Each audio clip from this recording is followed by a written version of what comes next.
Okay, so we're gonna begin with this first exercise. All right, the question was, teacher, can we do point 51? Let's try to focus the camera a little bit better. There we go.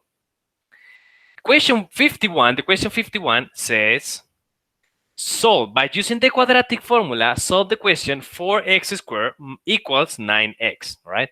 This is the one we wanna solve, equals 9x.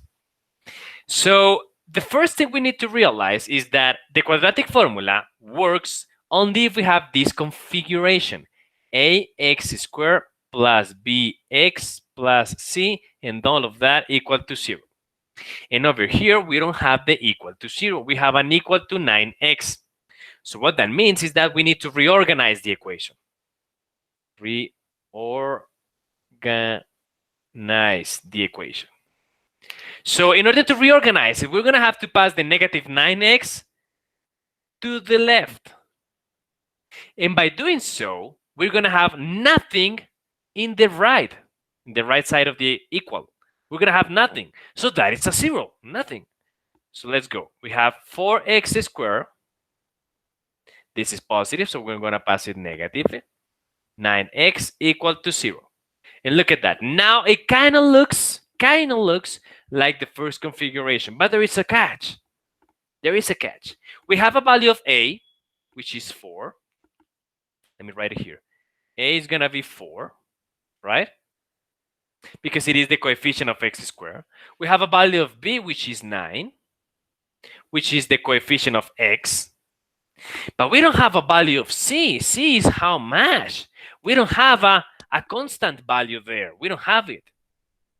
Oh, but we do. We do have it. The constant value, the one that is not there is, let me write it here, plus 0. There is a plus 0 because there's nothing there. So we have our value of c. The value of c equals 0. It's not -9. It is negative 9. Yes, sir. Thank you. Appreciate it, buddy. Thank you. So negative 9. B equals negative 9 because of the negative. Thank you. All right, let's continue. So now that we have our three values, all we need to do is replace in the quadratic formula. Now, in case you forget about the quadratic formula, I'm going to write it here. The quadratic formula says that equals is a big fractionary. And on top of the fractionary, we're going to have negative b plus or minus and square root. Inside of the root, we're going to have b squared minus 4 times a times c. And all of that is going to be over 2 times our value a. So we are just simply going to replace the values of 4 in the a, negative 9 in the b, and 0 in the c, right? So replacing here, replacing our values, we're going to have x equal to, again, a big fractionary. Negative b will be negative, and inside the b, inside the parentheses, we're going to write negative 9. Negative because the formula says there is a negative there. Look at that. And inside of the parentheses, we're going to have negative 9 because that is the value of b.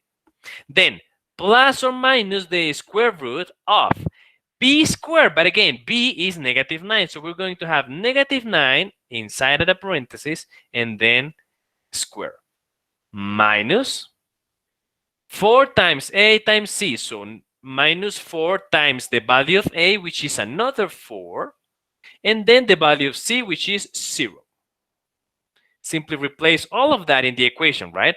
Then over 2 times a, but the value of a equals 4. There we go. Now we put this in a calculator and we find out the value. But what happens if we don't have a calculator? What happens if the exercise or maybe the quiz says, do this without using a calculator? Well, that means we're going to have to do this using our math skills, right? I run out of space, so let me do it over here at this side of the board. By doing this at hand, we're going to find the value of x, right? So negative 9, that would be positive. We have x equals positive 9. Again, negative and negative will be positive. Plus or minus, then solve the things inside of the root. We have 9, negative 9 squared. This will be 81. Why positive? Why not negative 9? Well, because we have negative 9 inside the square. That means the square is also being applied to the sign. And we know if a negative number is square, eventually we're going to have negative times negative, which will be positive, right? So 81 minus 4 times 4 times 0. 4 times 4 is 16, but times 0, it is just 0. So I'm going to write minus 0. All of this, 4 times 4 times 0 is 0, right? 4 times 4 times 0. And all of these will be over 2 times 4, which is 8. From here, let's try to do the operations. 81 minus 0 is 81. So we have our solution, x equals 9 plus or minus the square root of 81. Oh, but we know the square root of 81, don't we? We know it. 81 is a value that we can find the square root pretty simple.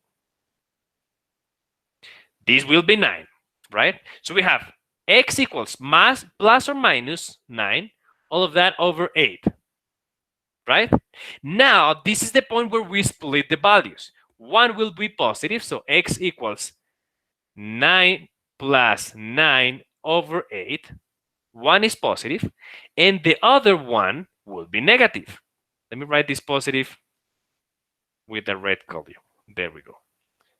X will be 9 minus 9 over 8. Let me write this with a minus. There we go. And now, let's simply do the operations. 9 plus 9 is 18. 18 over 9, right? So x will be 18 over 9. This can be simplified. That can be simplified. 18 over 9, if I divide by 2, this is 2, and this is 1. So we have a total solution of 2. The first value of x equals 2. And in the other side, we're going to have x equals 0 over 8. 9 minus 9 is 0. 0 over 8 will be 0. So we have our two solutions. The first value is 2, and the second value equals 0. Yes, Richie? En el denominador me iría 8, en el decimal. It was an 8. I thought it was a 9. Sorry. Thank you, buddy. Appreciate it. This is an 8, right? So we can no longer simplify like this. Thank you, Richie. Appreciate it, buddy. Thank you. Looks like you're paying attention. Thank you, buddy. So this is 18 over 8. Now, we can simplify this. Sure, we can simplify this. But the solution is still going to have to be a fractionary. We can simplify by 2, and this will be 9, and this will be 4. So the final solution will be 9 over 4. There we go. And in this side, I didn't do any mistakes, so 0 over 8 equals 0. We have two solutions, 9 over 4 and 0. If you want to write 9 over 4 as a decimal, you can. You can do it. It is allowed. But I would prefer just if you leave it like this, as a fractionary. This is a good answer, nonetheless, all right? If you pass it to a decimal, you have to do another step. If you like decimals, you can. But why? I mean, this is a good solution. Don't do the other step, right? There we go. Support 51, process and solutions. Thank you, guys. Let's see the chat and see if anybody else is asking something. Sophie Gonzalez is asking, Mister, can you do the number 53? Yes, lady, I can. Let me erase this and do number 53 now.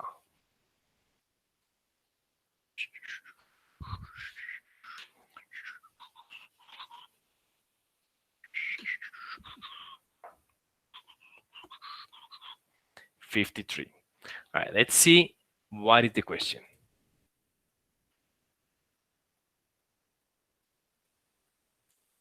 All right, point 53 will be 9t squared minus 6t plus 1. 9t squared minus 6t plus 1 equals 0. This is 53. 9t squared minus 6t plus 1 equals 0. Yes, all right. This is a pretty easy exercise. There we go. Okay, so exactly the same process. In this case, the equation is already organized. We don't need to pass nothing to the left or to the right. Everything is in the order we need to have it, and we have our equal to 0. So this is an easy exercise. A lot of things have been done for us. Let's begin with finding the values of A, B, and C. All right, we know the value of A is the coefficient of t squared, so this will be a 9. The value of B will be the coefficient of t, so -6. And the value of C will be just the constant value, the one that doesn't have a variable, this one, 1. Right? Now, maybe the difficulty of this exercise may come from you thinking, teacher, this has a t. How do we do this? I mean, you thought us with x, and this has a value of t. How do we do that? It's exactly the same. If you want to, if you feel more comfortable, simply erase the t's, and put an x. You can do that. It is simply a variable. I'm going to leave it as t because that was the exercise, but you can do that, all right? Every single exercise, every single process, every single example that we have done in class can be applied to these exercises, even if the variables are not x. All right, let's continue. So now that we know the variables, 9, -6, and 1, we can replace in the formula. I am not going to write the formula again. Hopefully, you guys remember it by now. X will be -b. So we have a -6. Did you see? -b, and the value of b is -6. So we have, again, negative and negative.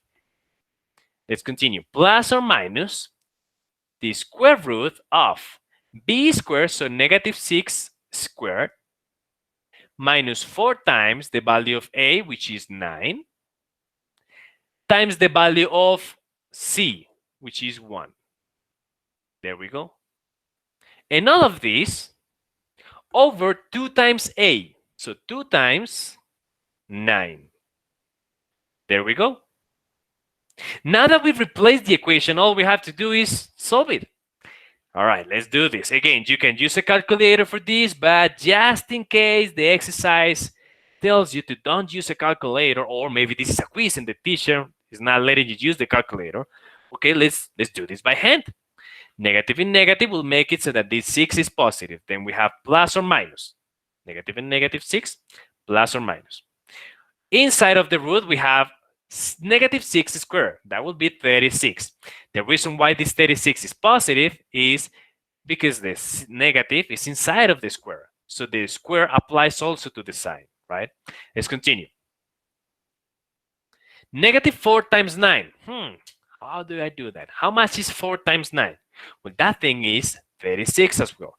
36 times 1, let me write it here. This will be 36. So 36 times 1 will be 36. So we have 36 minus 36. There we go, right? Let's continue. On the denominator, we have 9 times 2, or 2 times 9, which is 18. Beautiful. Let's continue solving. X will be 6 plus or minus the square root of 36 minus 36. Well, this is 0. The square root of 36 minus 36. But that is 0. So from now, we know, immediately we know now that this equation will have only one solution. One solution that is repeated, but nonetheless one solution. Because the discriminant, the thing inside of the root, gave us 0. In the previous exercise, the thing inside of the root gave us a positive number, gave us 81. So we knew that solution, that exercise, had 2 solutions. But now we know there is a 0 inside. The discriminant is 0. So this equation, this entire equation, has just one solution. Okay, so what is that solution? Let's continue solving this and we will find it. But we have a problem here. What is the square root of 0? Man, what is that? I don't know the square root of a number. A zero, man, I can do that. The square root of zero? Okay, let's think of that. What number, if you multiply it by itself twice, will give you 0? Okay, 1 times 1. No, that is 1. No. 2 by 2. No, that is 4. No. 3 by 3. No, that is 9. No. What will be the square root of 0, please, in the chat, guys? Okay, we have 1 people who's answering, 1 person. Now 2 people, 3 people. Beautiful, guys. Thank you. Appreciate it. The square root of 0 is also 0. Because 0 by 0 is 0. So the square root of 0 is 0. Let's continue with this solution then. X will be then 6 plus or minus 0 over 18. I run out of space here, so I'm going to continue in this side of the board. This is the part where we split our values. We're going to have x equals the first solution with a positive sign, so 6 plus 0 over 18. I'm going to do the positive with red. And the second solution will be the same, but with the negative sign. So x equals 6 minus 0 over 18. This minus, let me do it with red. So we have 2 possible solutions, one with the positive sign and one with the negative sign. Remember, this is a plus or minus, so you are going to eventually have to open these. One positive, another negative. Now, all we have to do is solve for each of the equations. The first one will be 6 plus 0 is 6. So we have x equals 6 over 18. And this can be simplified. This will be 1/3. We have our first solution. And in this other side, we have 6 minus 0. Well, that is 6 as well. So we have 6 over 18. And look at that, we have the same answer. So if we simplify, we will have the same, 1/3. Did you see? In this case, because the discriminant was 0, we knew from the beginning we were going to have just one solution. One solution. Sure, the solution repeats because one is positive and the other negative here at the beginning. One is with the positive sign and the other is with the negative sign. But the solutions, look at it, the solution are exactly the same. Nothing changes, not the sign, not the 1, the 3, nothing. Everything is the same. So we have 2 solutions that are repeated. 2 solutions, just one solution, but repeated because the discriminant was 0.